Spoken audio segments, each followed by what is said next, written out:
वाराणसी फिल्मी police encounter. जुर्म की जो फिल्मी कहानी हम आपको बताने जा रहे हैं उसकी शुरुआत होती है एक एनकाउंटर के बाद। फिल्म की शूटिंग के लिए एक लोकेशन चुनी जाती है।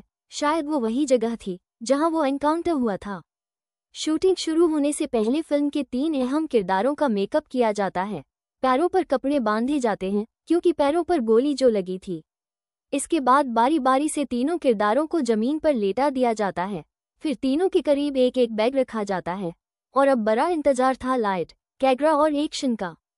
इसके बाद एक ओके बोला जाता है और फिल्म की शूटिंग शुरू हो जाती है। यूपी के पुलिस वालों ने शायद कभी किसी पुलिस ट्रेनिंग एकेडमी से ट्रेनिंग ली हो।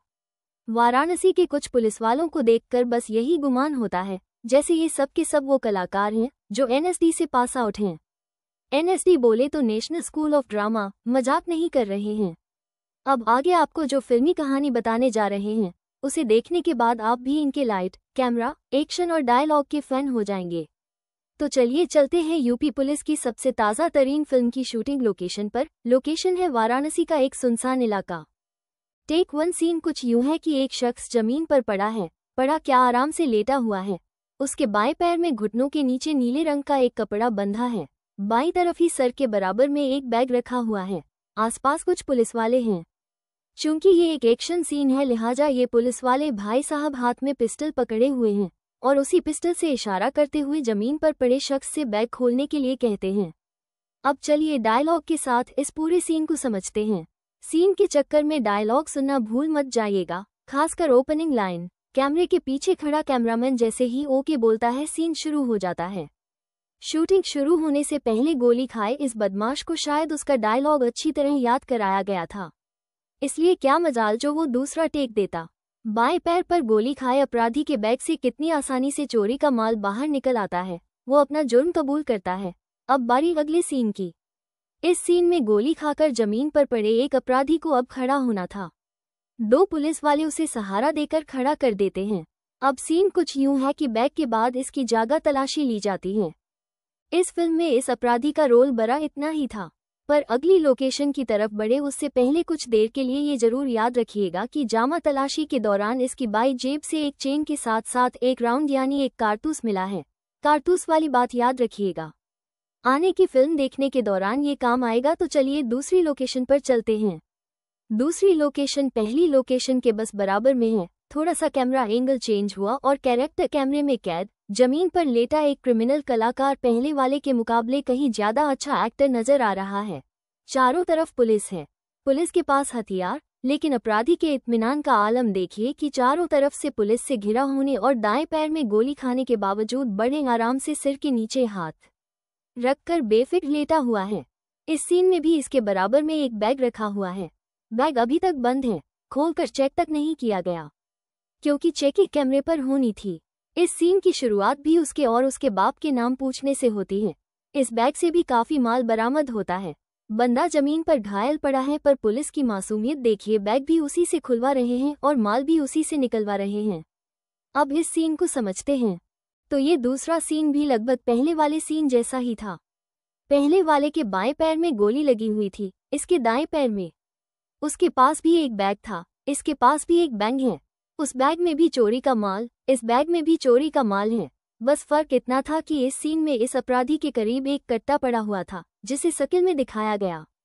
अब पहले सीन की तरह ही बैग की तलाशी के बाद इसकी भी जामा तलाशी ली जानी थी। जामा तलाशी का ये सीन अब शुरू होता है। इस आरोपी को भी 2 पुलिस वाले सहारा देकर खड़ा करते हैं। अब जामा तलाशी शुरू होती है। उसकी जेब से भी मोबाइल, पर्स, पैसे सब मिलते हैं। पर तलाशी ले रहा पुलिस वाला शायद अपना सीन ठीक से नहीं समझ पाया था। सारी जेबें टटोलने के बाद भी वो एक चीज अभी नहीं निकाल पाया था जो डायरेक्टर कैमरे पर दिखाना चाहता था।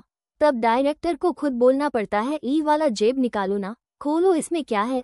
और डायरेक्टर के इतना बोलते ही अचानक उसी जेब से एक जिंदा कारतूस बाहर आ जाता है। तो इसी के साथ दूसरा सीन भी मुकम्मल हुआ। पहले दोनों अपराधी कब्जे में ले लिए गए, वो भी कैमरे पर, क्योंकि शूटिंग जो चल रही थी। फिर से आपको याद दिला रहे हैं, बस जाना तलाशी वाली बात याद रखिएगा। पहले वाले के जेब में भी एक राउंड यानी एक गोली थी, पर हथियार नहीं था उसके पास। दूसरे वाले के पास भी एक ही जिंदा कारतूस था, मगर उसके करीब एक कट्टा जरूर पड़ा था।